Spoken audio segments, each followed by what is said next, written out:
Baiklah, perkenalkan nama saya Hifna Maula Minhatul Faridah, NIM 204210216, Prodi PGMI kelas 1G.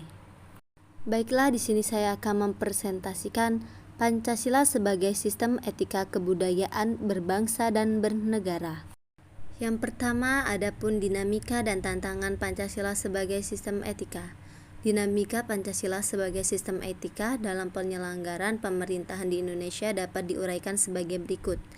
Yang pertama, pada zaman Orde Lama, pemilu diselenggarakan dengan semangat demokrasi, yaitu diikuti banyak partai politik. Tetapi dimenangkan 4 partai politik, yaitu Partai Nasional Indonesia, Partai Muslimin Indonesia, Partai Nahdlatul Ulama, dan Partai Komunis Indonesia. Dan yang kedua, pada zaman Orde Baru, sistem etika Pancasila diletakkan dalam bentuk penataran 4 sampai pada zaman Orde Baru itu pula muncul konsep manusia Indonesia seutuhnya sebagai cerminan manusia yang berperilaku dan berakhlak mulia sesuai dengan nilai-nilai Pancasila. Dan yang ketiga, sistem etika Pancasila pada era reformasi tenggelam dalam euforia demokrasi.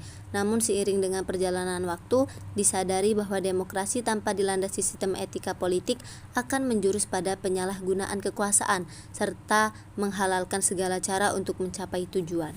Dan selanjutnya, adapun esensi dan urgensi Pancasila sebagai sistem etika. Yang pertama, tantangan terhadap sistem etika Pancasila pada zaman Orde Lama berupa sikap otoriter dalam pemerintahan sebagaimana yang tercermin dalam penyelenggaraan negara yang menerapkan sistem demokrasi terpimpin. Hal tersebut tidak sesuai dengan sistem etika Pancasila yang lebih menonjolkan semangat musyawarah untuk mufakat.